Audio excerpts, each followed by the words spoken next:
Hello. Feel like it's been 5 years since we've done one of these. I know. It's been a minute.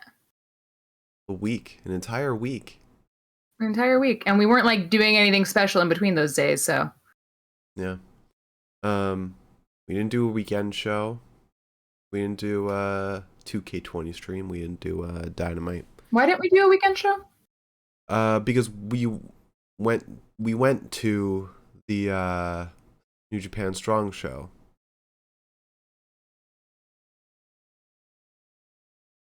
In Philly. Si. Si, Um, senor. And the reason we didn't do a 2K20 stream, we didn't explain this on Twitter, is because our internet was down. Yes. Our internet was down for that whole night. We didn't get it fixed until last night. And I painted. You want to see what I painted? Oh, what'd you paint? I started something. Aww, it's gold. It's got little flowers. I love that. Yeah, I had nothing else to do, so I painted. That's so nice. Worst night of sleep I've ever gotten, though, without the TV on. I mean, I've been sleeping horribly. I've been waking up just like... And I'll explain why. I was going to say, I think there's a reason. Oh, well, there's another reason, but I'll get to that. Mark's racked with guilt. Yes. That's what it is. So the reason we didn't have a Dynamite post-show yesterday was not because of our internet. It was because I have COVID. I still do. I'm coughing. Yee. I have a stuffed nose. Feel fine otherwise. It feels just like a bad cold. But this is literally the most that Mark and I have seen of each other is since Monday. Yeah, since Monday. Just saying a lot considering we lived together. Yeah, so for once, the two screens actually, like, it's for a reason. Yeah. Yeah.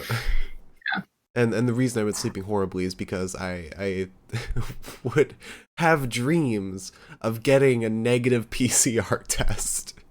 I would wake up and be like, oh yes, I tested negative. But no. I've had stress dreams every night now. And like they're not necessarily like one was about me trying to find a COVID test, like desperately like and going up to Albany to like find one, and I couldn't anywhere. Brody King was in that dream. Oh, nice. Yeah. But like also like it's not necessarily stress dreams, but dreams that are kind of stressful for outside reasons, but they're super vivid. Like I had one last night where I was just like, what the fuck is going on? But also it's weird. I'm currently sleeping in like this like very like sparse little bed because I took all the pillows off, I took all the sheets off. Oh yeah, you changed everything. I changed everything but the duvet because I was like, that's a lot to change. So. Yeah, well. I've gone insane, I think. How do you think I feel? I'm in like 3 Oh, I'm feet sure of that space. you're going insane too. But I think we're going insane for very different reasons. You're going insane because you're in solitary confinement. Yeah. Just like, except solitary confinement, they get like a little slip that they can have their food sent through. Whereas you have to open your door because I can't do that. Yeah. But I have washed my hands so many times in the past since Monday. Literally, like, I have consumed over a liter of orange juice in like 48 hours. Okay. All right. And now when I go to the bathroom, I wash my hands in the bathroom, and then I go to the kitchen, I wash them extra hard. You know what? Because you're not allowed in the kitchen. If you're still testing negative, then that's what matters. That's true. That's true. But yeah. Really, really shitty on Monday. Well, I think that was also because you were hungover. I think that had something to do with it. But again, like I said, it just feels like a cold now. So thus we're having the podcast because I feel functional enough to do it. I've been working this whole time, so might as well. And also, your coughs at least didn't register for my headphones. Oh, that's good. I think they're too loud. Okay. All right. And because I don't want the cat just roaming right now because there are windows open, She is stuck in here. She is screaming at me. Oh, good. So Impact. We're 10 Woo! minutes in and I haven't talked about Impact yet. Well, we've been gone for like at least half a year. A week, but sure. Same diff. So Impact today, starting the setup for, or continuing the setup for Slammiversary, which is June 19th. We got another entrant into the Ultimate X match, Speedball Mike Bailey. We got some set up with the Queen of the Mountain match, the tag championships. Well, the Briscoes didn't say what they were doing. I doubt they're fighting VBD again. Probably be Briscoes versus Good Brothers or OGK. Yeah, probably OGK. No, I'd guess Good Brothers. Maybe because, like, you know, vengeance for what happened today. Yeah, because they'll probably get the rubber match, and then, because we haven't seen Briscoes and Good Brothers, but that was at Multiverse of Matches. Oh God, we never watched that, did we? But we already got OGK versus Briscoes, but that was at Ring of Honor. That was at Death Before Dishonor.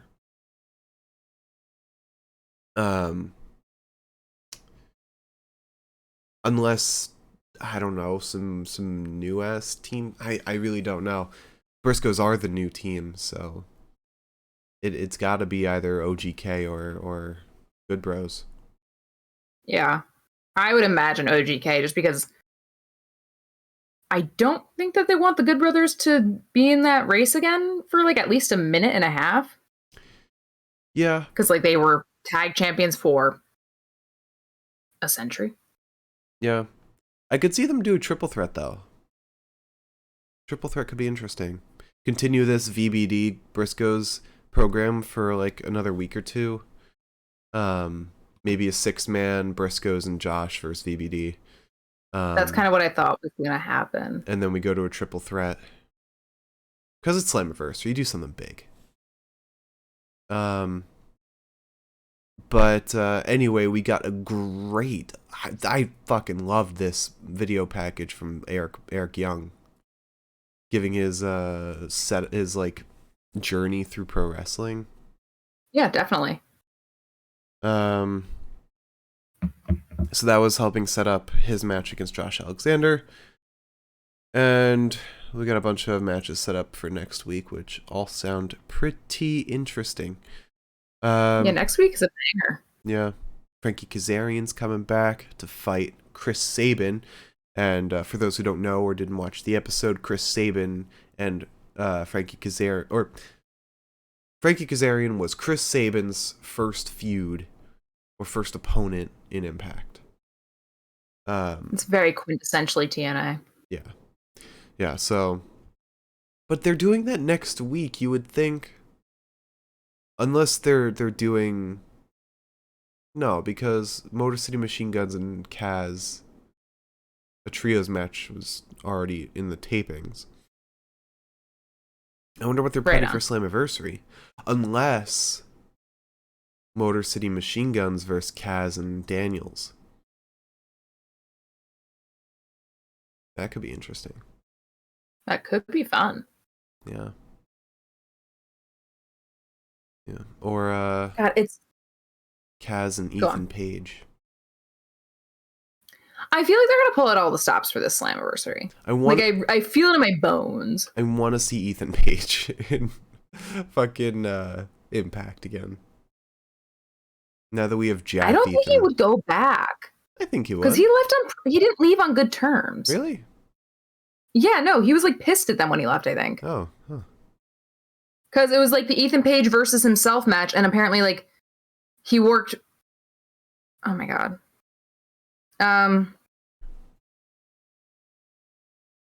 Ethan Page versus Karate Man. Versus Karate Man? What? Yeah. Ethan Page versus Karate Man was at Hard to Kill. And the whole thing that happened was he was really proud of it, and he was like really excited about it. And the way they edited it was like it, because this was back when they were doing no audience, I think, because it was before we were watching. Oh wait, that was during COVID? Yeah, it was during COVID. Oh, it was right before he went to AEW. Oh. It was right before Revolution. Oh wow, okay. Yeah, and they like edited the hell out of it, and he was really pissed off because like they basically ruined it, in his opinion. I forgot Revolution was the first time Ethan showed up at Yeah, I'm obsessed with like one man in wrestling for no good reason. It's Ethan Page. That's like the one man. Jay White. And I thought it was Finn Balor. No, that's different. And I thought it was Drew McIntyre. I said no reason. Also, can we quickly? I don't want to detract from the Well, I'll wait till the news. I thought it was Zack Sabre Jr. Fuck off. First time you're seeing me at like an extended period since Monday, and this is how I'm treated. I'm sorry, did you want me to act differently from how I normally do? I'd like you to act nice. So that's essentially the nutshell of today's episode. Liz, do you want to go into some news? Yeah, there's a hell of a lot of news, isn't there? Are you gonna say everything from the past week? No, I did like from like today to yesterday, and that was it because good. Yeah, no, I have limited. I've got limited energy. I was about to go fucking put up a sign. So in my little excursion back into painting, oh no, I was like, this is technically an easel. Yeah. And I went back into painting thinking, oh, I'll use my fucking easel. Like, duh. That's what it's for. So I, in my attempt to fix it, so like actually like to put it together like an easel would be put together, I took off the clip, and I'm way too fucking lazy today to get that clip back. Oh, I thought you broke it. I thought that's where you were going with it. No, the clothespin? Yeah. The clothespin is on the couch. And I just do not fucking feel like getting it. I'm so sorry. So no science today. I thought that was gonna be the second like stand that you broke. No. Because the first one you broke the mount, and I had to get a whole new phone mount. Oh, we have another one of those, don't we? We do. But it's in here. It's in quarantine with me. Fuck you. Yeah, just like my laundry, just like the coins for the laundry, just like my ankle weights, just like all the things that I like. Okay. Anyways, sorry. The air mattress is deflating, by the way. We'll have to bring the pump in there. Oh, it's not one of those that has the cord built into it? I thought it was. I've never looked at the air mattress. Well. Okay. Like a water bed now. Okay, well, maybe we'll figure that out at the end of the night. Also, I've got a little bit of news on Dustin Rhodes. He's 14 years sober today. Great, that was my news. Oh, was it? Yes. Oh. After he gets the shit beat out of him by fucking Serena Deeb and Thunder Rosa, he's 14 years sober. Good for him. You know what? Yeah, good for him. That's like the father of AEW. Yeah, a ceremonial ass beating. Yep. Okay. So let's talk about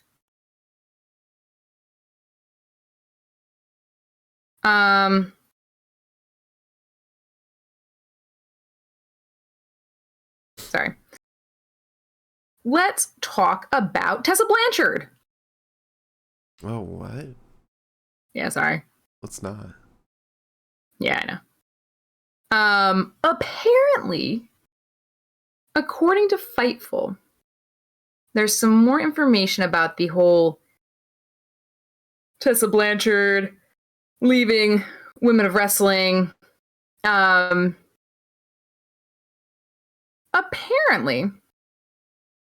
the issue right now might go to court. Like, there's legal problems now. Oh, good. Apparently, according to Fightful, multiple people, I assume, reached out to say that it was indicated to them there could be legal recourse between the two sides and were concerned about possibly being involved in that.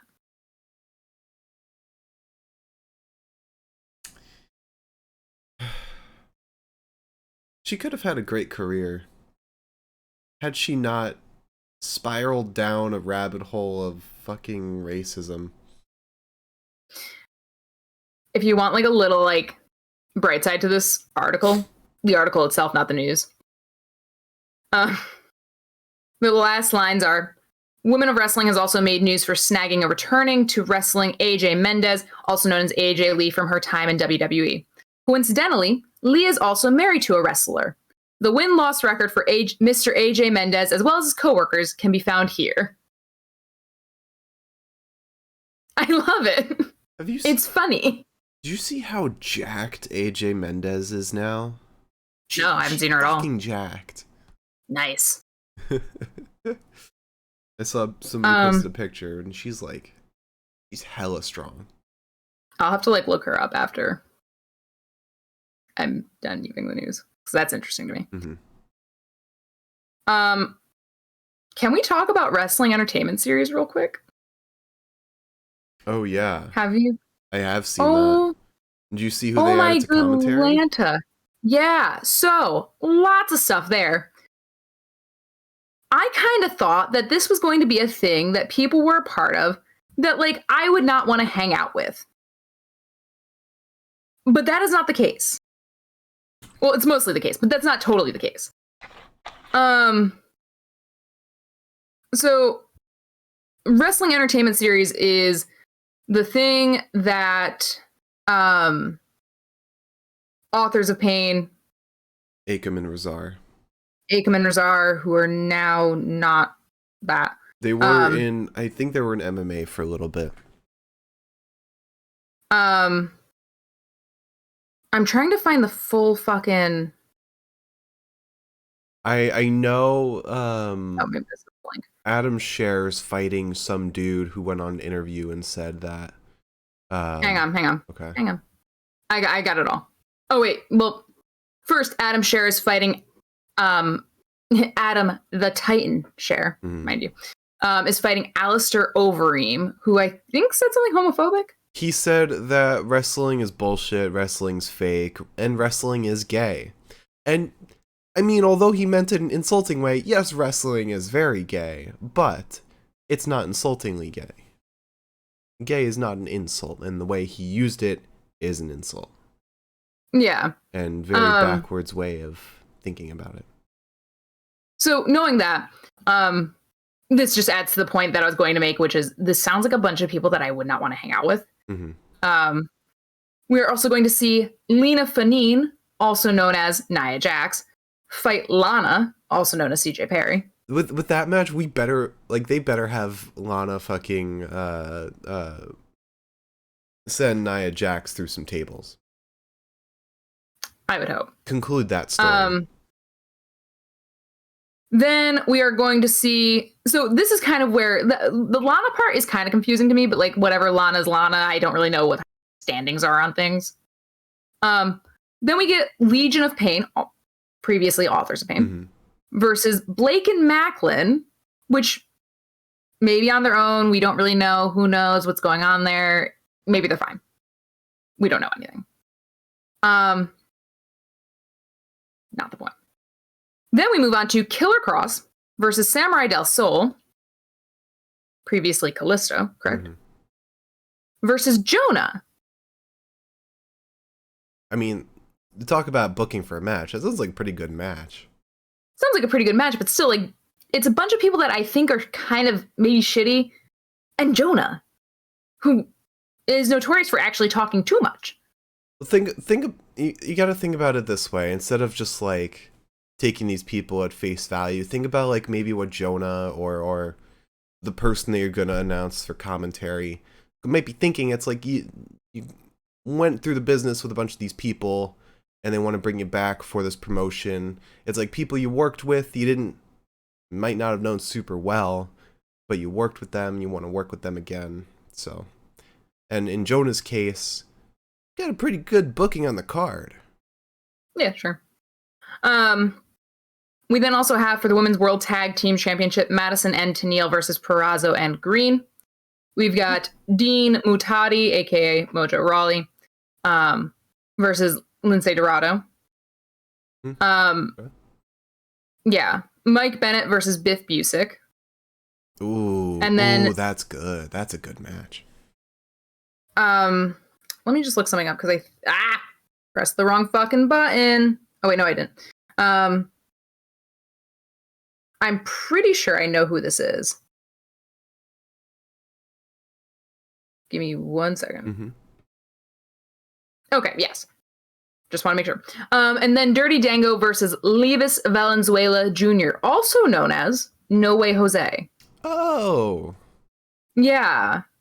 I was looking at his picture and I was like, I can't be wrong about this. Now that is good booking. Like, yeah, a lot of these people might not be super great, but they booked pretty well. Like, this is a pretty good card. But then also announced for commentary is Coachman and okay. Mr. Matthew Raywalt. Isn't Coachman still on the WWE roster? I have no clue. I think maybe a month ago you could still find him on their roster page. Yeah, no, you're right. You're right. Stress rash. But yeah, I mean, a lot of these people, like, they're known to be friends with each other, like good friends, like Lena Fanine, CJ Perry, Mojo Rawley,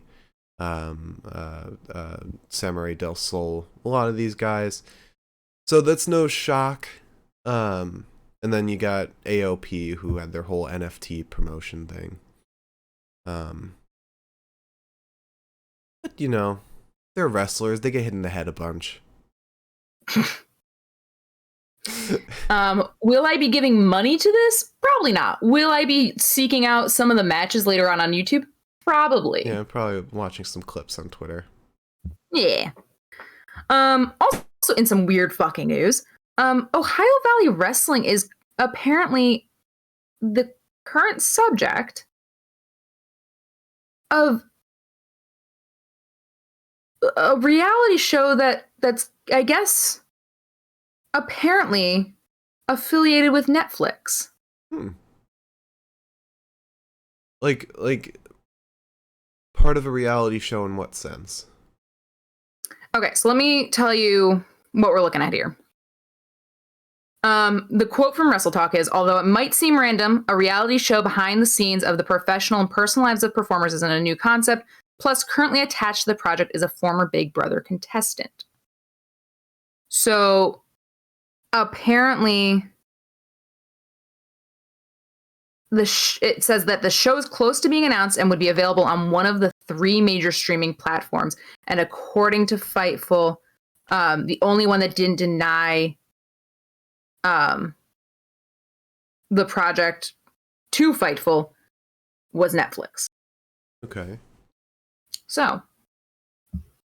That's cool. Get more coverage for OVW. There's some good names working over there. Like, I think, is it Shara? Who's working over at Shara from Impact. Okay, I was like, isn't he working for Impact? I think he's the one working over there. There's a couple. I think Raj Singh might be. A couple Impact names, but. Yeah, I mean, indie wrestling is indie wrestling. I'm sure it's gonna be interesting. And obviously, some of the biggest names in wrestling came from OVW. Like I think John Cena came from there. And I'm sure that's probably going to be half the point. Yeah. Yeah. Okay, so some WWE news, or AEW news. Apparently Adam Cole said that Roderick Strong has a home in AEW, which I said. It would be weird if he say more. It would be weird if he didn't. True. Very true. Adam Cole's just like, nah, we're good. Nah, fuck that guy. But I would fucking kill to see Roddy over there. Yeah. I'd kill to see Undisputed Era back together. Yeah. There are a few people that I now at this point of like, yeah, get them over to AEW. Roddy's one of them. Cesaro's the other. Anyone else? Roddy hasn't left WWE yet, right? Because he was on NXT and I think almost effectively kicked out of Diamond Mine. Yeah. I kind of thought that was them writing him off, but Do you watch this week's NXT? no, I did not. Okay, he tried to help in the. No, I couldn't. I heard this at a recap afterwards. Yesterday, he tried to help the Creed brothers with their match, and they yelled at him saying, "We don't need you," and might have kicked him out. Damn. Imagine getting ousted from the thing you fucking built. Oh. Yep. Also, in some New Japan news, they're not going to tell me who is in the G1, I'm sure, until after Super Junior, and that's fine. I'm fine. But the dates for the G1 were revealed. I'm not going to read all 500 of them, but it starts on Saturday, July 16th and ends Thursday, August 18th. So almost a full month. Actually, over a full month. Yeah, over a full month, yeah. And it's incredible. There's a ton of fucking dates. And that's how you do a G1 in less than 6 months. I gotta watch Super Junior. I've been in here in quarantine and haven't watched a single episode. Yeah. I'm 1 day behind. But I'm also a couple matches behind because I didn't finish the 17th, I think. No, I'm not gonna catch up. I'm just gonna watch current. Yeah, I mean, fucking I do the records. It's early days, anyways. I know who wins. For some, you don't. Sorry, I guess you do know who wins. Rather, what I'm saying is that there are some results that I was like, okay. Okay, so some WWE news. Real quick. First thing, just some weird news. Apparently, Toni Storm, so that segment where that kind of preceded her leaving with the pies. Apparently, the WWE asked if they could strip her. They wanted Charlotte to strip her down to her underwear. And she said, she was asked if she was comfortable with that. And she's like, well, with everyone getting like let go left and fucking right, I wasn't going to say no. And a bunch of people like tried to make it successfully tried to end that. Mm-hmm. But oh my fucking God. This is what happens when you're in desperate need of a culture reset in your company and you have people in your 80s and 90s primarily making the executive decisions. Fucking insanity. Also, I've got to get a charger from under a real quick. And although she's not the best, you now have, which I'm sure is your next piece of news, Stephanie McMahon gone for a reason that you will explain. But that's although she's, again, like I said, not the best, but she would probably plays a bigger part in women's wrestling at WWE and representation better than everyone else, all those 80, 90 plus executives. That was not my next piece of news, but it was one of my pieces of news. We'll get to that, but you're right. I don't know. I'm stressed. Mm-hmm. I don't really watch that much WWE anymore, but I'm stressed. Okay. Nash Carter was removed from the WWE 2K22 DLC pack, and a shocking amount of people who aren't pieces of shit have come out to support him, which is kind of... Well, did you see a statement about that? About what happened? Yeah, I read that. Okay. He did release a statement for those who didn't see it. And he did take full responsibility. He did encourage people to learn about the Holocaust, which the Holocaust is the Holocaust, so I don't know why you would ever think that it was okay to make fun of it, whether you knew that much about it or not, because it's the Holocaust. But with that said. Yeah. It was, yeah, I mean, yeah, it is what it is, but the people vouching for him, is definitely a good sign. Yeah, I think it is safe to say that he's not. No, I'm not going to say anything, actually. I don't want to say anything on that. But yeah, the people who have come to vouch for him are not, as far as we know, substandard. Namely MJF, who's probably the biggest name, who's been very vocal about his Jewish culture and anti-Semitism, and I don't remember his tweet verbatim, but he said, "Let the man work and don't." And like, this isn't real anti-Semitism. Right. There are bigger things that we needed to be worried about, and the WWE does not worry about them. Yeah. Honestly. That aside, Tyler Breeze was confirmed for Up, Up, Down, Down's relaunch and the return of Battle of the Brands. I'm super fucking excited because I never really got to watch Battle of the Brands, and I was kind of hoping to. And now, so to see Breeze back and to see Creed with Breeze again, that's really awesome. Now I think it's in 2K22, so they'll probably be doing GM mode. God. Yeah. And finally, our final piece of absence. There we go. Piece of news, motherfucker. Oh wait, no. Real quick. Sorry, I've got like this horrible stress rash on my arm right now that's like driving me insane. I think it's because I'm like seeing you and my brain's like too close. You can touch me. I don't want to touch you right now. Hold hands right now. No, I don't want to hold hands. But no, can we talk about the Clash at the Castle graphic? Oh yeah. That's shit, right? I'm not wrong. Is that That's Cardiff? Bad. Yeah. The graphic is like not good. Oh, I haven't seen the graphic. I don't think that it's good. Also, Pepita, you need to drink more water. Your piss smells horrible. My God. Have you been cleaning her bowl? Hmm? Have you been cleaning her bowl? Oh. You just cleaned it. It does look bad. Yeah. I'm glad I'm not the only one, because I thought that was like, woo. Kind of bleak. And the colors are bad. Why would you use those colors? I know. The typing's awful. It's like they only watched like Monty Python and used that as reference. I feel like if somebody had told me like they like did like a contest at a local Welsh school and they were like, "Hey kids, WWE's coming. Design a graphic for them and like they'll use it on their poster." Then I'd be like, "Oh, that's super cool and super cute and totally makes sense." But they didn't. This wasn't the best one out of all of those, you know. This was the one that they were like, he tried really hard. This was the second best. This was like the other kid definitely like traced some shit. Yeah, the best one was like safer. It was like more traditional. Didn't use Monty look like Python script. A kid made it. Yeah.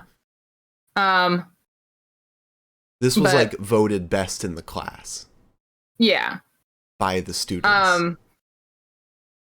Yeah, I haven't gotten to talk to you since I saw that, or talk to you at length, so I wanted to bring that up. Apparently the ticket sales are not good at all. Really? Well, I think it's pretty much given that Drew's getting the title there. I could be totally wrong. I mean, actually. I don't think now the ticket sales are horrible. Well, we've got time. It's like, what, September? I guess the majority of your tickets are going to be sold first day. Dave Meltzer was talking about it a lot. Let me see if I can pull up an article.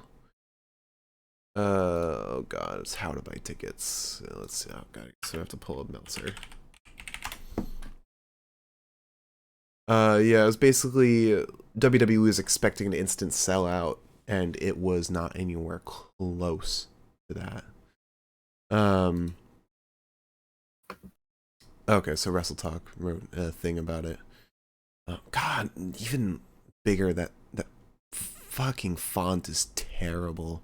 I know. So goofy. Red and green too. It's not Christmas.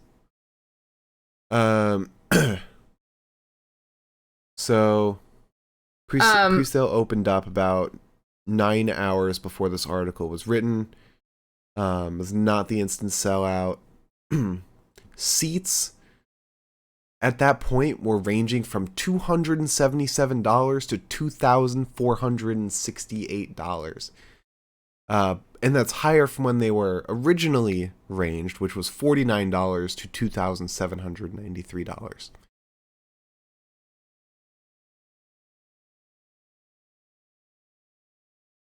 Damn. All right. Well, anyways, I still have faith, but we'll see.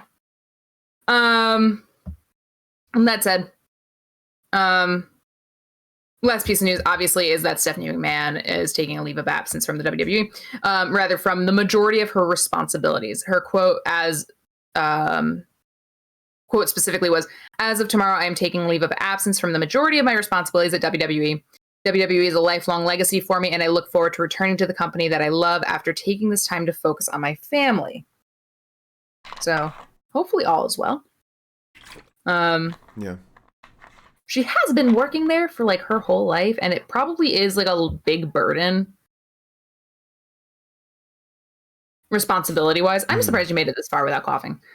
I've been coughing a bunch. Oh, have you? Yeah. I just mute my mic every time. Oh. But not the Discord mic. I mute the stream mic. I don't know how you haven't heard me at all. Or seen me. Because I very much look away. Anyways, so hopefully everything is well in her family and nothing happening. It's just kind of one of those, I'm tired of doing this shit. But now Vince is the only McMahon working at WWE. Let's not think about that. No Stephanie to help with the women's wrestling. No one to pass the torch to, aside from Bruce Pritchard. TJ's there for the women's wrestling. TJ is there for producing the women's wrestling, not for the booking. He'll make the most of a shitty situation. He'll make the most of his shitty situation once Vince starts to clear out Stephanie's guys, just like he did to Triple H's guys. Anywho, that was the last of my news. Again, hopefully everything's fine with Stephanie's family. Yeah. All right, let's talk about Impact. Change that sign. So we started off with an Ultimate X qualifying match. Laredo Kid versus Mike Bailey. And last week, Kenny King qualified after being Chris Bay. So... stinky. Yeah. But this match was pretty fun. I don't know what I have to do to get Chris Bay a title belt. Yeah. But I'll do it. I don't know. Anyway, not the point. Access decided that fuck everyone for the beginning of this match. Sling. It was shit. I didn't really know what was going on for a hot minute, but Laredo had Speedball on the floor when I finally kind of like got in there. Tossed him back in the ring, slammed him face first, hit him with the first buckle moonsault and then the second buckle moonsault. Goes for the pin, doesn't go for the third buckle. But he doesn't get the pin. Bailey ends up rolling up. Laredo hits him with the backslide, then kind of like awkwardly dumps him out of the ring in a way that I couldn't tell if it was like intentional. Sends him through the ropes, then flies out onto him. We get a missile drop kick, and then he goes to kick Laredo, who catches his foot, dumps him. We get a flying kick to the head of Laredo, and then Bailey goes off the second rope looking for the ultimate weapon, but Laredo rolls away, sending Bailey knee first into the mat, which I thought was awful. I hate when he does that. Like, my patellas ache for him. Yeah, but it seems like he's got really good knee pads or shin pads. He's got to. Yeah. Especially with those fucking roundhouse kicks he does. Yeah. My God. There's no way that he doesn't have good knee pads or shin pads. Mm. Then we get a spine buster to Bailey and a driver. They both go up top. We get some elbows to Laredo. Laredo pushes Bailey down. Bailey comes back up after kicking Laredo in the head for his effort. when Bailey goes up, he receives some more strikes, but Bailey powers back. Eventually, we get a sunset flip to Mike, and Mike gets to his feet, kicks Laredo in the head. We get several pinning attempts until crucifix pin gets Laredo down for the win. Yep. Mike Bailey is super awesome. I would love to see the X Division title on him sometime soon. And it would be poetic if he beats Ace Austin. It would be. I remember at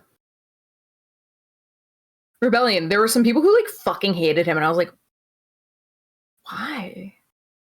What has this man done to you? I don't know. Did he like kill your pet? I think he's French Canadian. I think that's why. Well, you know what? That would do it for me too. But I've given him a pass. No offense to our French Canadian friends out there. But yeah, so far in the Ultimate X match, it'll be Ace Austin, Mike Bailey, and Kenny King.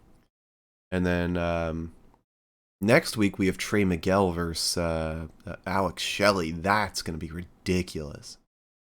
Oh, I really hope. I bet you Alex Shelley wins. You think so? I would bet you money. The only reason I say is because I think for Slammiversary, they kind of want to do a TNA, shout out more or less. And what better way to shout out TNA than having Alex Shelley in a fucking Ultimate X match? Yeah. But I don't think I'm wrong. I also feel like they would want to save Shelley for a Chris Sabin program. Yeah, I feel safe in this one, though. I feel safe. I definitely love to see him in it. But also, I do really want to see Trey Miguel in an Ultimate X match. So it's a shame that it's one or the other here. I don't like Trey Miguel, so I'm not going to miss him. I like his wrestling. He's a good wrestler. But anyway, we then get a promo from Ace Austin, who is in Japan right now. He was doing his promo in front of what looked like a reception desk. He says, "Please allow me to express a congrats to my former friend Mike Bailey. You and Kenny King have qualified for the Ultimate X match. You haven't paid the consequences of your actions. You chose to be selfish, and now you have to learn the lesson that Trey Miguel learned the hard way. The X Division is at my mercy. As long as I am in the picture, there is only second place. Speaking of history, while the X Division fights tooth and nail, I am in Japan continuing to write history, competing in New Japan's Best of Super Juniors. This will be my third Ultimate X match, so I know what I'm in for. After a triumphant first tour of Japan, I am headed to Slammiversary, where Ace Austin wins the whole damn thing." That wasn't a reception desk. That was the Best of Super Junior trophy on a table.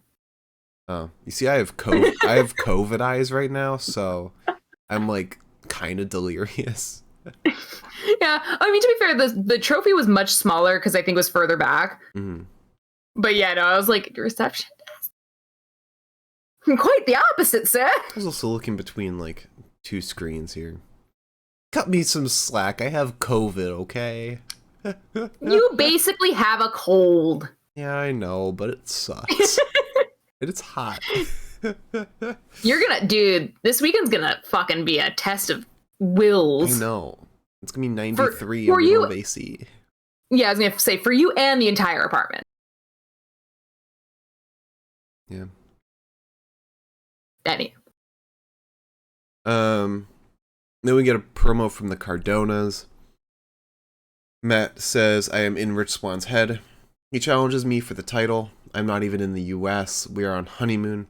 I'm always ready, but not always available. I'm a busy man, and you haven't even earned a shot at my title." Chelsea says, "I'm soon going to be 2-time Knockouts champ at Queen of the Mountain.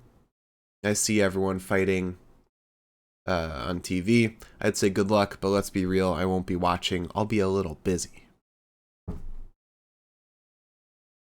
And good to see you, Mariam. Glad we're back. So then We have Deonna Purrazzo, Tasha Steelz, and Savannah Evans versus Taya Valkyrie, Mia Yim, and Jordan Grace. Yes. Oh, that's also my hair. You want to talk about the match? No. We start with Deonna versus Jordan. They avoid each other a lot, and then both women just tag out. Then we get Tasha versus Taya, which in my head I was like, this is gonna be difficult to keep track of who's fucking who based on Tasha and Taya. Lots of A's, one T, some other letters. Taya stomps on Tasha's back before slamming her into the ropes multiple times. Stomps her in the corner. Then we get some double knees in the corner to Tasha and a thunderbomb to Tasha. Taya ends up tagging out to Jordan. Jordan gets Tasha, kind of like rhythmically slaps her back, like in tune with everyone clapping, which I thought was really funny. Then hits her with what I thought was going to be a lingering vertical suplex. Ends up being a jackhammer, but she's up there for a hot fucking second. Deonna and Savannah then take advantage of Jordan as Jordan is pushed into the ropes after Savannah throws her into the corner. And then all three women kind of take an extended period of just stomping on her. Savannah gets in. We get a big shoulder to Jordan and a flying butterfly suplex. Tasha gets back and we get an elbow back to Jordan and a big kick. Jordan then slams Tasha on her absolute ass. Tasha goes for the blackout, but Jordan drops her on her face, gets Mia Yim in. Mia Yim drop kicks Tasha. Tasha sells it like she's been like cannonballed into like the corner. And then Mia Yim cannonballs onto her, ironically. Then we get a powerbomb to Tasha, but Deonna breaks up the pin. Jordan throws Deonna out. Savannah sends a boot into Jordan. Savannah then gets suplexed by Taya. Taya gets Savannah gets suplexed by Taya into the boot of the referee, which I thought probably fucking hurt a little bit. Then Tasha hits a cutter to Taya. Mia hits a full Nelson suplex on to Tasha. And then she's back in. Deonna's in, Deonna became legal during this brouhaha, which I didn't really fucking notice. We get a Pele kick to Deonna, though. This gets Savannah, and we get a sliding suplex to Savannah from Taya to kind of support Mia. I think it was called the Pandemonium. I'm not sure. That's what they said afterwards, so I thought that wasn't just a commentary on the crowd. And then Mia Yim hits the Eat Defeat to Savannah for the win for her team. Eat Defeat. I love it. Apparently, that's a move from Gail Kim, if you didn't know. Which I'm sure you did, because you probably listened to the commentary. I did. Also, speaking of finisher names, remember how we were talking about Roxy and her rock lock and her rock name moves? We're worried about them going over to WWE. You know what her Canadian destroyer is called? What? Pop Rocks. She's still got it. I'm not upset about that. Oh, it's so good. Idro, welcome. Also, real quick, we never mentioned if we were doing a weekend show. We don't have to, because we're still getting back in the swing of things. We don't know what things are gonna be like, with me and COVID and everything. And how that goes this weekend, but there's not much going on either. But yes, Idro, I do have COVID. That's why we didn't do our Dynamite recap yesterday. And our internet went out on Tuesday. That's why we didn't do our stream. You rewind to the beginning of the podcast for a whole explanation of everything. But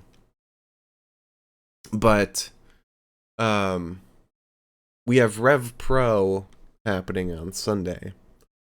Which, I mean, do we now? I don't even know if we can watch it, because it doesn't say there's like any way to watch it, but there's Will Ospreay versus Minoru Suzuki for the Rev Pro title.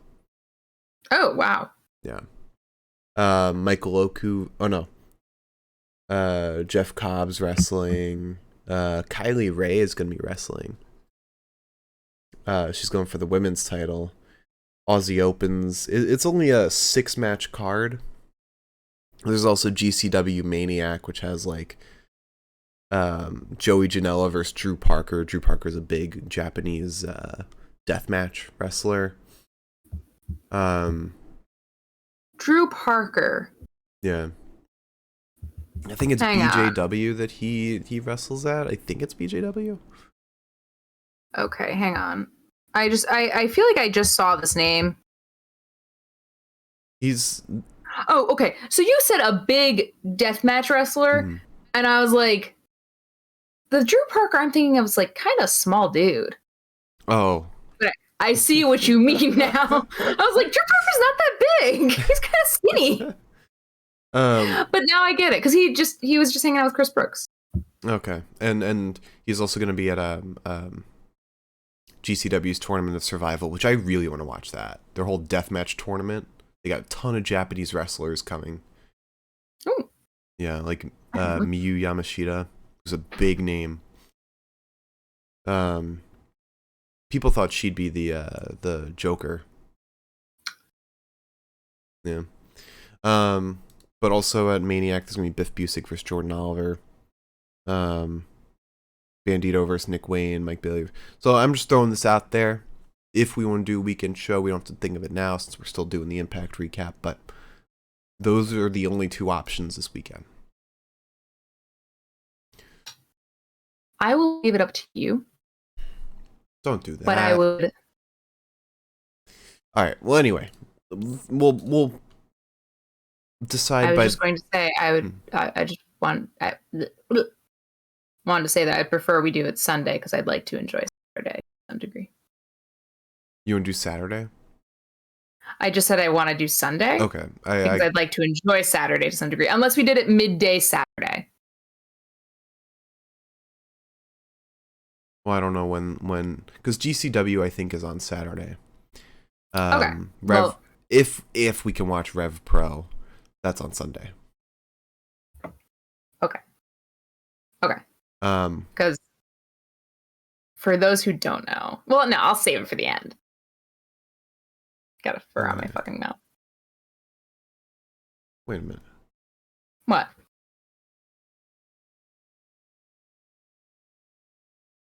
What's he doing? Okay. Never mind. What? I was like, I thought you thought the 22nd was Saturday. No. But yeah, well, actually, I might take Monday off. Okay. To some degree. But anyway, I don't know if we can even watch Rev Pro. It doesn't say like watch on Fight or something. Oh, did you not want to just go to England and? Idro, you can watch Kylie Ray if you go to Rev Pro Epic Encounter 2022, London. I thought, didn't she like just get concussed or something? She was out for another like she had just come back and then she was out again for like an extended period of time. That was like a while ago. I think that was like close to a year ago. No, she came back. So she came back from something and then something else happened to her. Yeah, it was kind of upsetting. She came back from taking mental time off. Yes, and then I think you're right. It was a concussion, something like that. But that wasn't like soon. That was a while ago. Because she's been in NWA for like a bit now. Yeah, I guess I thought that she had to miss something for NWA. I don't know shit. Anyways. So, anyway, back to Impact. We then, after that match, had locker room talk with Madison Rayne and Tennille Dashwood. Madison says, I want to change things up today. Let's talk about the locker room. Now that the inspiration is out of here, and we made short work of everyone, and got rid of that creepy co-host, then Johnny Swinger, that creepy co-host, walks in with Zicky Dice. He says, this is my new protege, Dice Daddy. Decay then teleport in, because of course. And Rosemary says, what's a circus without the freak show? And then Havoc says, the two of you haven't beat us yet. Madison says, if my memory serves me, someone has to win a match, and last time, I believe you lost. And Swinger says, oh no. Zicky says, wait a second. I think I know you from the dungeon, pointing at Havoc. And Havoc pushes Zicky away onto Johnny Swinger. Sprains his coccyx. And then Zicky carts Swinger away on his little standing cart with ropes around it like a wrestling ring. I don't know how, but they managed to turn like the most like the most generic kind of talk show, being locker room talk and all about me, into some of the most ridiculous in like funny shit on the whole show. It's perfect because it's so bland that you can slap anything on top of it and it's going to be fun. Yeah, but they don't just slap any. They put fucking Johnny Swinger and Zicky Dice's BDSM Swinger's Dungeon with fucking Decay teleporting in. It's like they do such a good job.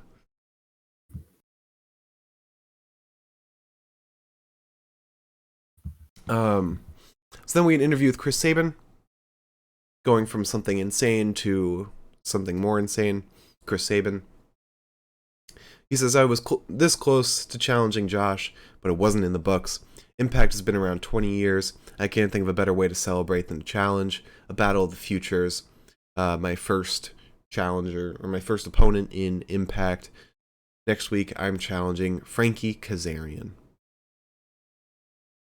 And then we get a promo, a very, very wonderful promo from Eric Young, talking about his come up in pro wrestling, starting with Bobby Roode and TNA, and how like he was basically like a laughing stock, and he had to fight to not get fired. I think that was like a storyline, and then went through progressively more of his journey in pro wrestling, talking about working for some people he liked working with, and working with some people he fucking hated, including.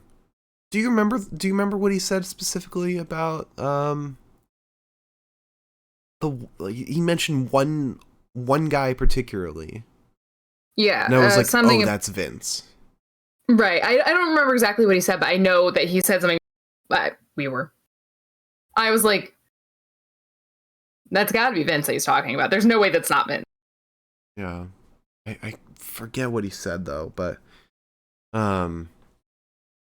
yeah, like it was just such a well executed promo, so simple, just like talking head footage and B-roll. That was it. And Eric Young is such a good talker. Yeah. Then on the flip side, we had an interview with Josh Alexander. He says, I don't have to respect everything Eric does here, but I do respect everything he's done. He has done it all. But as much as Slammiversary is a celebration of the first 20 years of Impact, it is also the kicking off point of the next 20 years. And who will be ushering in that new era, me or Eric Young? If you plan on taking this title, you have to bring the fight of your life. And then we get OGK versus the Good Brothers. I like the finish to this match a lot. I loved this. I didn't like the rest of it, but I loved the finish. I was iffy on it. It is very funny though, because one thing that I realized, without you in the room with me, when I forget people's names, I don't have anyone to turn to really for an immediate answer. Did you mistake? And I completely forgot the Good Brothers' names. Oh. Yeah. Because I know you texted me mistaking Taven for Bennett. I was like, how could you forget? I'm Matt Taven. It's because he didn't do it. I imagine if I had forgotten that. It's because he didn't do it. He didn't tell you who he was. I thought he did it when he was on the apron, but... Oh, I didn't notice. I could be wrong. You forgot Gallows and Anderson? Yeah. I wrote to start the small one versus Bennett. I guess it's a good way of remembering it. Branding. Yep. I finally figured it out. I wrote Carl finally drops Mike, shoulder checks his ass to the floor, and then I wrote the tall one is in. Wrote shoulder tackle to Mike, and then I wrote Gallows ? The Good Brothers literally don't register in my head besides being like the Good Brothers. Good That's Brother it. 1, That's Good all they are Brother to me. 2. Yeah. They shoulder tackle Mike together. We get some strikes to Bennett because Gallows is pretty much only capable of so many things as the primo wrestler that he is. Taven gets in. And you're kind of like, oh, hot tag. Taven's in. He's going to do some shit. Like, he's going to do something crazy to make Gallows fall on his ass. No, Matt Taven gets in and just gets fucking slapped. And then right after that, he thinks he gets a leg up and gets fucking clotheslined. And I was like, Matt. Seriously? Is Mike Bennett the only capable one on this team? We then get some elbows to the chest of Taven and an elbow drop. Carl gets in. This was around the time that I really have no clue what their names are beyond Good Brothers. Then we get an uppercut to Taven and a boot to the chest of Carl before some chops. Bennett gets in unbeknownst to Anderson. They both lift and drop Carl into the ropes. Then they slam Carl into the timekeeper's table. Bennett sets up for something. God only knows what. He's going off the ropes, bouncing back and forth before poking Carl in the eyes. This gets Taven, and we get a boot to the face of Carl and an elbow from Bennett and a drop kick from Taven off the top rope. Bennett gets back in. He gets a headlock on Carl. Carl gets up, gets punched back down. We get back to that chin lock. Carl gets up, finally slaps Mike's chest, hits a big spinebuster to Bennett after blocking one from Bennett himself. Gallows gets in with a blockbuster to Taven and a boot to Bennett and then a slam to Taven. Mike breaks up the pinning attempt. We then get a magic killer that's also broken up when Mike spears Carl. Mike then saves Taven for ultimately a third time from a choke slam. Taven ends up moonsaulting onto Gallows. Bennett gets back in. We get double boots to Gallows and then an enziguri from Taven to Gallows. Bennett kicks Taven, though, in his attempt to kick Mr. Gallows. Or Carl. I don't really remember. Gallows ends up kicking Bennett. Carl gets in. We get a double team neck breaker. Gallows takes out Taven. And then Maria comes in. Maria tries to distract to save her husband. Gets those fucking Vicky Guerrero lungs.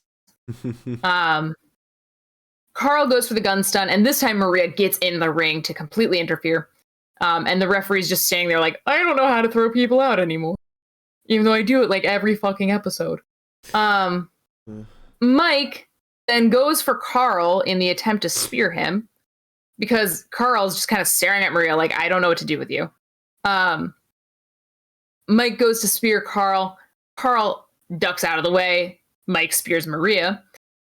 Then Carl and Mike start arguing because they're like, well, what the fuck? And then Carl hits the gun stun to win. How many wives is that's gotten speared? Because you've got Josh's wife, you got Chelsea Green, you've got fucking Maria Kanellis now. Who's next?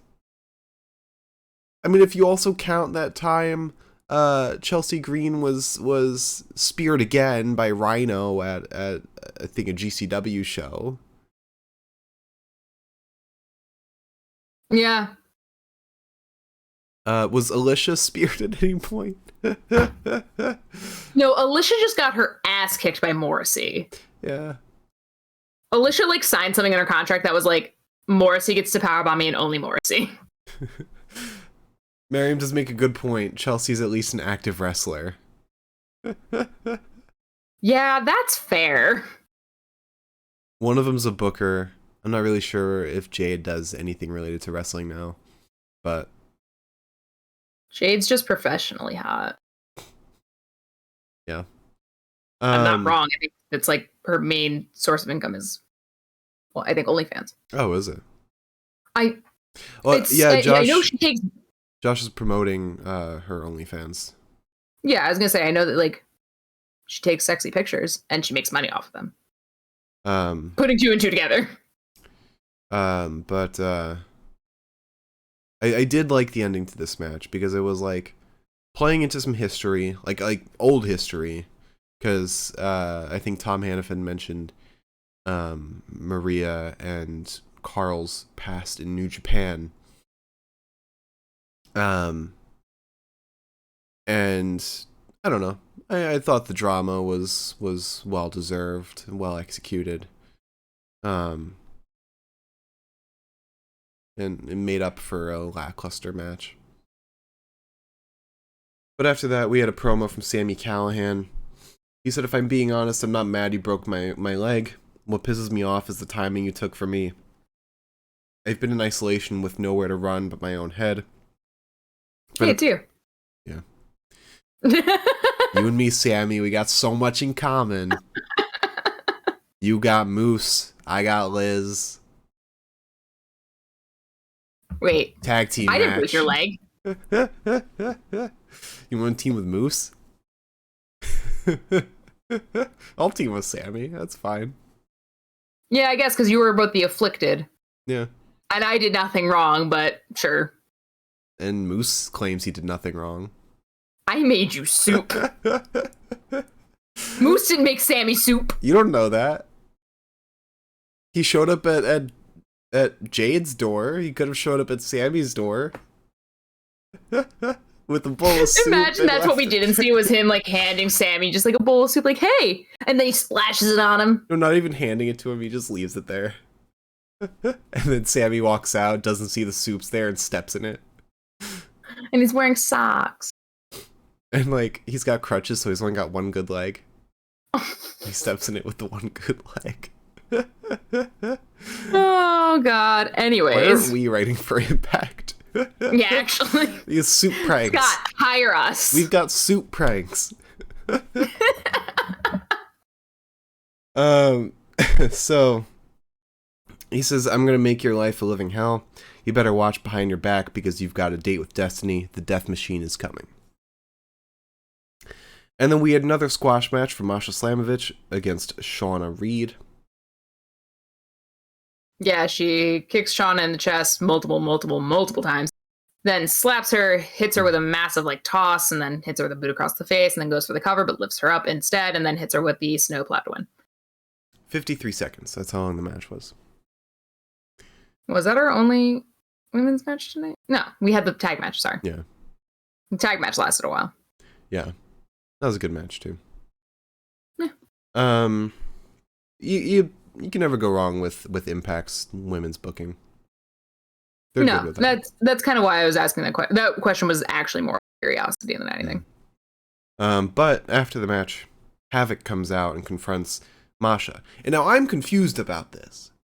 So Decay, they put their hat in the ring for the tag titles. Why is Havoc confronting Masha? Unless they're planning on splitting up Decay. Or Havoc's gonna be like, get yourself a partner. We're gonna have a tag team match. But like, why not go to like Jordan Grace and Rachel Ellering or something? Or is Rachel Ellering still with Impact? I don't know. She's still wrestling. Yeah, I feel like we haven't seen her in Impact in a while. But now that I think of it, what other women's tag teams does Impact have? Maybe they're trying to actively form some. Maybe they're going to tell Masha to get a tag partner so that they now have a tag team as part of the roster. I mean, you can't really count Savannah and Tasha right now. Miriam said I think she was let go from Impact a few months ago. Oh, okay. Okay. Because Impact's not usually the type to be like just straight up not showing people. Yeah. Besides Alicia, but I don't really think Alicia's like totally full time. Alicia's been on TV a bunch. But she hasn't been like wrestling a ton, or in like storylines that actively involve her wrestling. Well, she had didn't she have a match last week?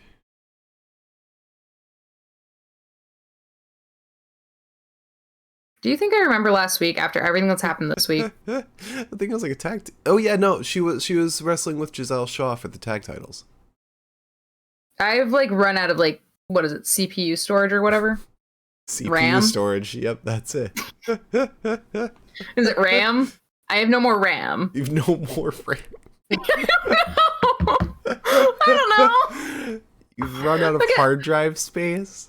Yeah. You've run out of RAM. Go download some more RAM. Fuck you. I remember somebody once, I was talking about, I had a laptop that was running really late. I was like dating somebody, and they said to me, I complained about having like no memory left. And they were like, oh, you can download more RAM. And I was like, oh, okay. Like a fucking idiot. Oh, honey. Also, real quick, a little interesting tidbit to continue off of the Stephanie McMahon stuff. Apparently, according to Brandon Thurston, according to multiple people at WWE, Nick Khan will be taking over most of Stephanie McMahon's duties in her absence.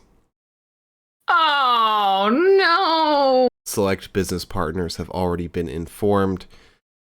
And according to PW Insider, internally, it appears no one but the most inner circle had any idea this was coming, and everyone, to a person that we've heard, that PW Insiders heard from, were completely shocked and taken aback by the news. There are many reaching out within the company and beyond the company, trying to find out what led to the decision. So. That's interesting. Yeah. Yeah. That's more interesting than, oh, we saw this coming from a long ways off because like she wanted to focus on family for a while and she was interested in her kids and her job or something like that. But like, yeah. But anyway, while more of that develops, let's go to the next promo, which is Raj Singh and Mahabali Shera. And Raj says, "You put your hands on Shera and threw me over the top. I told you there would be no warning shot. We're coming for you." Bhupinder walks in. He says, "I'm done with this. Let's solve this problem in the ring." Raj says, "At first I was mad. Now this is laughable. The Lion can smash you by himself, and I'm going to add more fuel to the fire. Think you can do this alone?" Then W. Morrissey walks in. He says, "Who says he's by himself?" Raj says, "Bhupinder, looks like you have a big friend, but remember, I have a lion." And Shera says, "Next week." So next week, Shera and Raj versus Morrissey and Bhupinder. But Bhupinder then turns to Morrissey and says, "You don't have to do it for me." Morrissey says, "Take it from me, man. There's no shame accepting help when someone offers it." This is great. Friendship. This is the best thing ever. I love Bhupinder. I love Morrissey. Putting the two of them together. As Xavier Woods said, wrestling needs friendship. Does. I love it. Because I always get so excited when I get to see Bhupinder on TV. Mm-hmm. But to know that I get to see him and the big guy. Yeah. Incredible. So then we have a main event for the Impact Tag Titles, Violent by Design versus the Briscoes. You know what I don't get? Why? Why in the fuck did VBD ever put Diener on tag teams? I don't know. They know he's going to eat the pin every time. Like, Eric Young needs to do some math and see, like, who has gotten pinned every match, and it's always going to be Diener. Clearly, he's like, wait a second. Clearly, Doring and Eric Young are the best because they won the titles. Why would you take Doring out against the Briscoes in the first place? And then for the rematch, Eric Young's like, "Oh, I was the problem." So they replace him with Diener. Or they replace him with Doring, so it's Doring and Diener. It's like, have Diener be like your little sneaky guy. I'm ringside, and also your X Division guy. He could be the X Division guy, the junior heavyweight. Oh my god. I don't know, man. Take a look at your team. No wonder you're stuck in like a basement.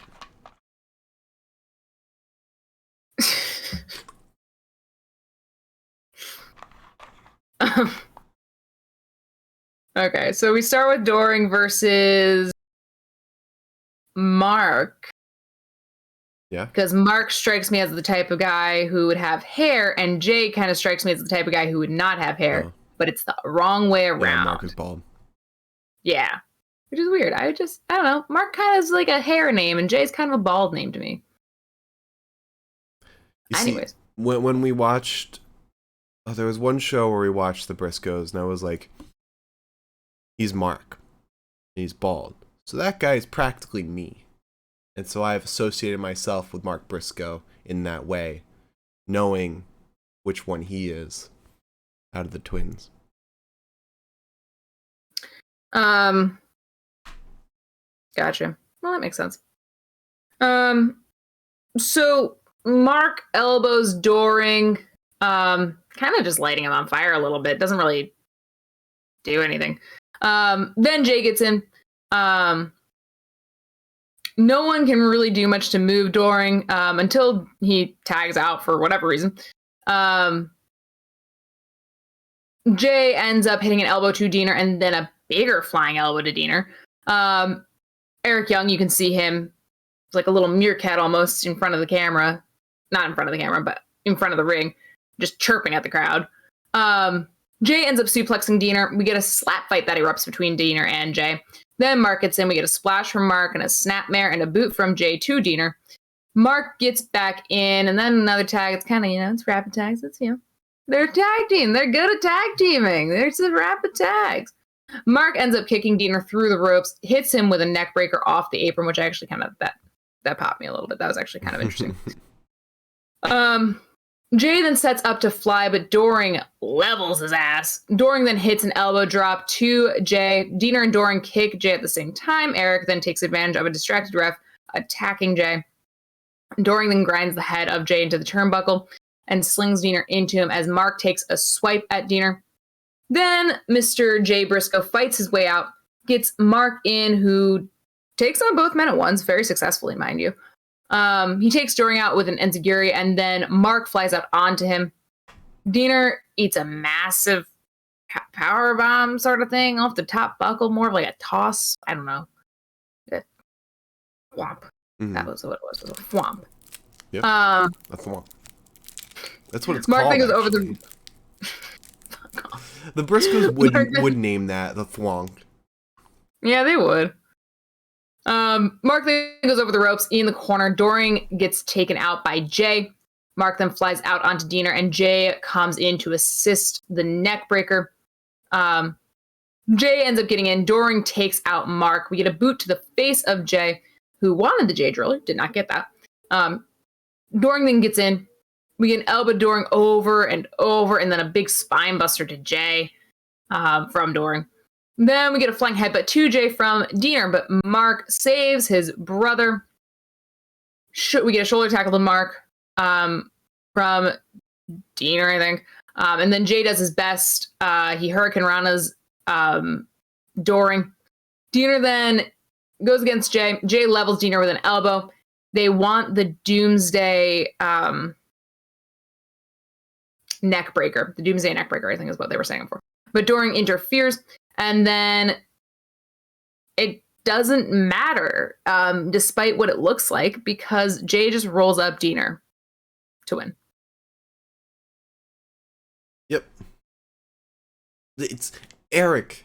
Hi, Mark Cameron, Pinfall Podcast. I have a pitch for you to basically win everything. Don't let Diener wrestle unless he's doing X Division stuff and cheating. Let him do that. Have him maybe go for the digital media title. That might be more his speed. You, Eric, and Joe Doring, you guys together, the two of you together. Sorry about my mic. It's unprofessional. You guys clearly can win it all. As we have seen, you won the titles. And you also can't really transfer the title to Diener. I don't know how you guys manage that, but it's for a different day.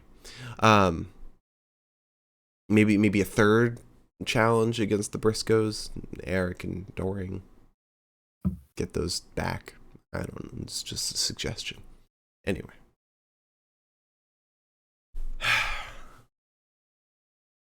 But on the flip side, talking about the Briscoes, they are like the most unique tag team I've ever seen. They're like one of a kind. They are. You can't deny that. I hate them, but you can't deny that. They're just so fucking unique. All right, you want to talk about the best of the night? Yeah, I would love to put the sign up, but that's not going to happen. If the signs were there, or if the clip was there, you probably would have forgotten like 3 times to put the signs up. It's when it's not there that you don't forget. All right, let's talk about promo of the night. I mean, there are some great contenders for promo of the night, like locker room talk, like Eric Young, like friendship with Morrissey and Boopinder.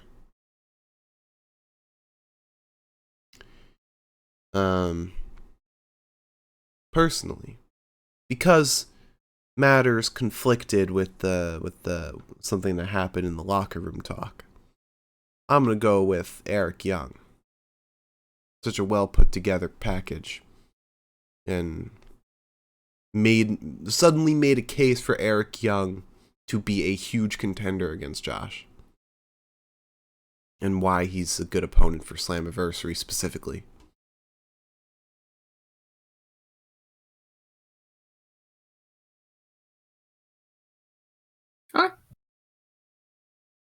Okay. I can't disagree. All right. So you want to talk about Wrestler of the Night now? Yeah, sure. Before we get to Wrestler of the Night, actually, if you have a question for us, leave it in the chat now, and we'll get to it after the best of the night. I have to pull up my fucking laptop somewhere, pull up the questions on YouTube, but that's for afterwards. And one more thing before we get to the best of the night, before we get to Wrestler of the Night, let me give an update on the top 10 wrestlers of pro wrestling in kayfabe. Alright. So, this week, a little weekly update. This is based on wins and losses. Number 10, from Gato Move, Balian Aki. Number 9, from New Japan Pro Wrestling, Great Okan. Number 8, the undisputed Universal Champion of the WWE, Roman Reigns. Number 7, former SmackDown Women's Champion Charlotte Flair. Number 6, King of Pro Wrestling Champion Shingo Takagi.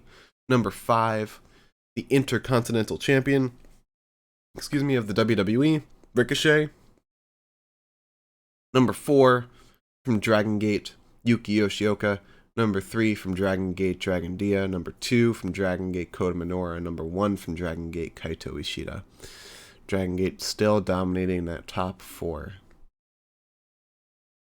Alright, so back to Wrestler of the Night.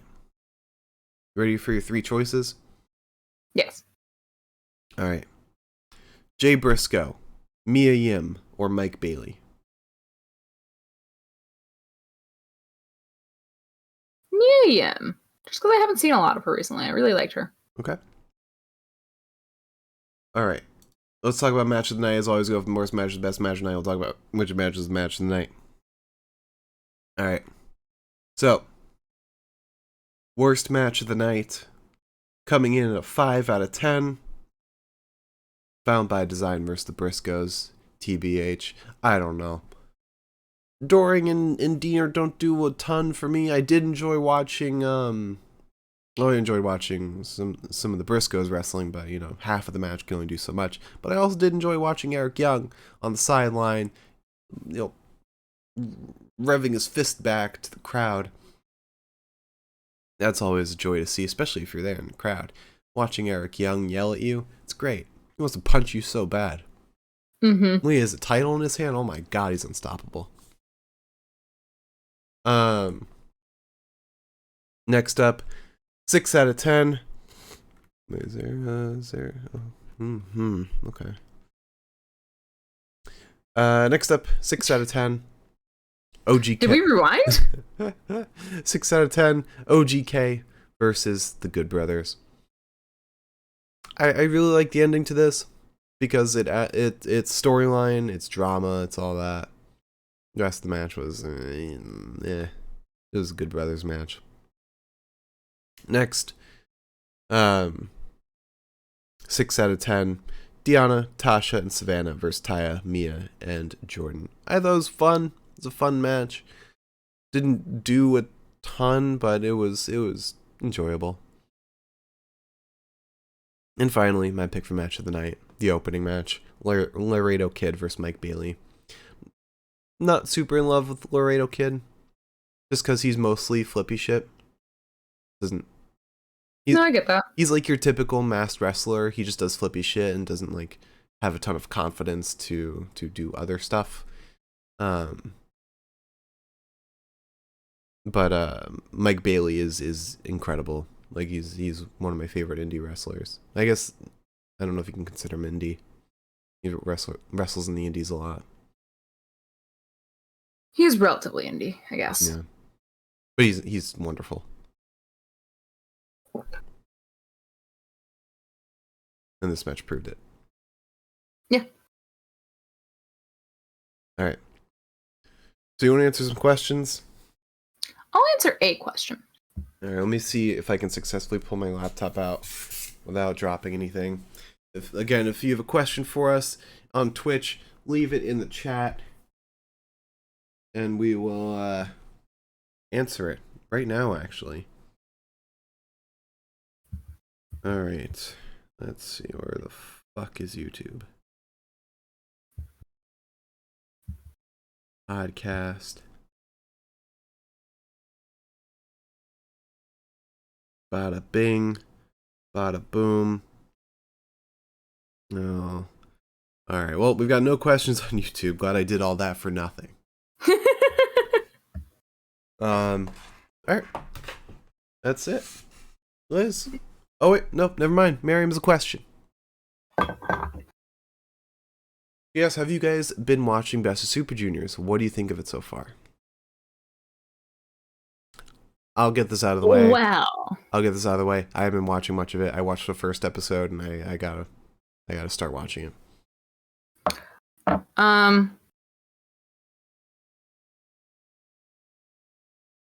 You know, I'm not the biggest Super Junior fan in the world, or junior heavyweight fan. Sorry. I do prefer the heavyweights a little more. Wow. And that's partially to do with the fact that a lot of Super Junior stuff is Flippy shit. kind of flippy. Yeah. Except which I'm not big on. Yeah, Hiromu's just a fucking mini hoss. And Ryusuke. Taguchi. Despy isn't very flippy. Oh, Despy's fucking awesome. Love Despy. Yeah. So it's not, and even when they were doing it during the G1 last year, it was not something I really watched. But I have been trying to keep up because if I'm not watching New Japan, I'm not really functioning. And it's been really good in my opinion so far. I think that there's been a lot of results that like I sat back and I was like, oh, I didn't fucking expect that, which is good because I kind of went into it thinking that what's his fucking name? The little Italian fucker. Francesco Akira. Yeah. He's great. I went into it thinking that he was gonna kind of go undefeated, and that has not been the case as such. Okay. I do hope though that I'd like to see Clark Connors do well, just because he's come through the dojo. And he lost his first match. He's gonna keep losing. I think that's kind of fucked up because like they've brought in these outsiders just for like people who've like actually gone through their system and to get fucked up, but they're still technically young lions. Yeah, true. And my final opinion is that today they had Tiger Mask have a a warm-up match or whatever they're called. Mm-hmm. Like the pre-show matches, basically. And it was a tag match. The Tiger Mask won against Young Lions, and Robbie Eagles was not his partner. It was Yuto Nakashima. Mm-hmm. And I'm just gonna be like, I just want to say that, like, I get it. They want the Young Lions to get in there and get like some practice. I miss Tiger Mask and Robbie Eagles. Did Robbie have a match later on the card? Yeah, but they could have worked around it. They could have done something different. No, they don't do double duty in New Japan. They never. No, I'm not saying do double duty. I'm just saying that they should have just had somebody else win this match. It was against Young Lions. The result was always going to be the same. But I've been really. I mean, from the one episode, I really enjoyed it. Taiji versus Yo was my favorite match on the first episode. That was cool. Watching Titan has been.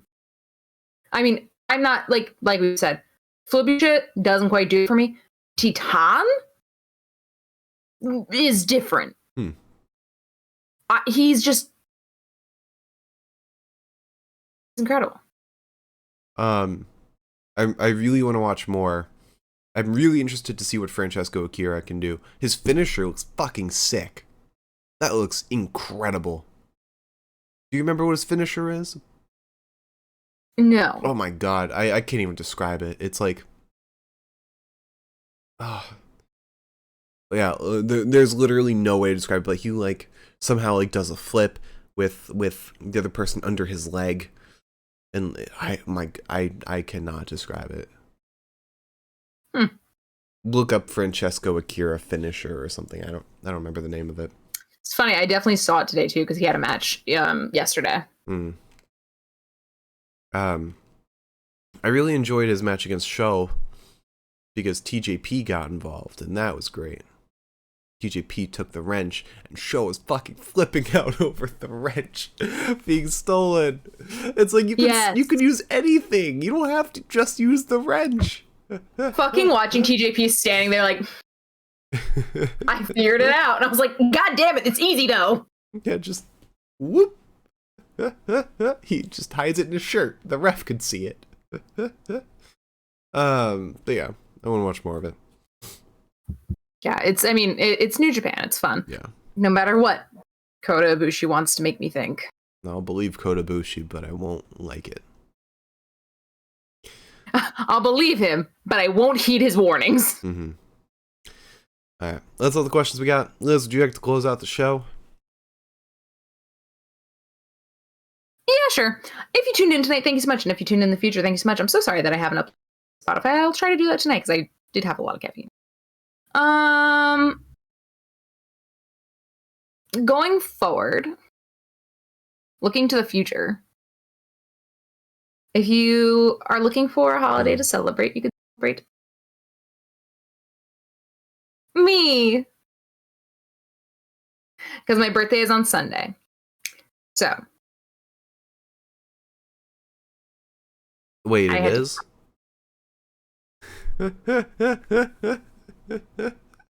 I signed up for my health insurance, so. Will that come back to bite me in the ass? I'm not really sure. I don't know how it works. My other health insurance doesn't run out for a little bit. Anyways, not the point. Please tune in on what will probably be Sunday for our weekend show. We will be talking about a show. We didn't say we're doing it, so let's talk about that now. Do you want to do GCW Maniac? It seems like that might be the only show to watch. I don't think we can watch Rev Pro because it doesn't list an option to watch it. I mean, I can look into that, but like, if it's our only option, why are you asking if we want to watch it? Because it's either that or we don't do it. We don't do a weekend show because. Well, I feel bad because we didn't do our Wednesday show. Well, yeah, but it's not always going to be a weekend where something big happens. Like, remember that time that we did a weekend recap of fucking GCW Fight Club 2 and it was just like some lame-ass matches in the shed? Yeah. It's up to you. You said that the show sounded really cool, but if you don't want to do it, then we don't have to do it. Let's see. I'm looking at RevPro's website to see if they have any way to watch. On demand. What's their on-demand shit like? Oh, that's a whole different site that I'm probably gonna have to pay for. What site is it? rpwondemand.pivotshare.com. God.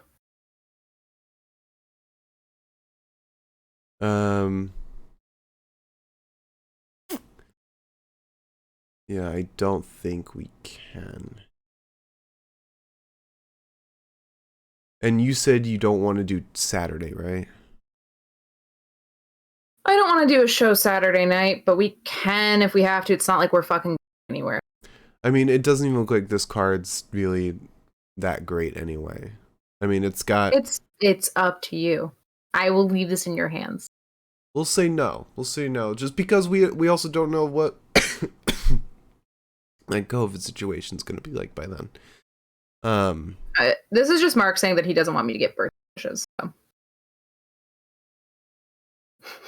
You know what we could do? You know what we could do instead, actually? Do 2K22 stream.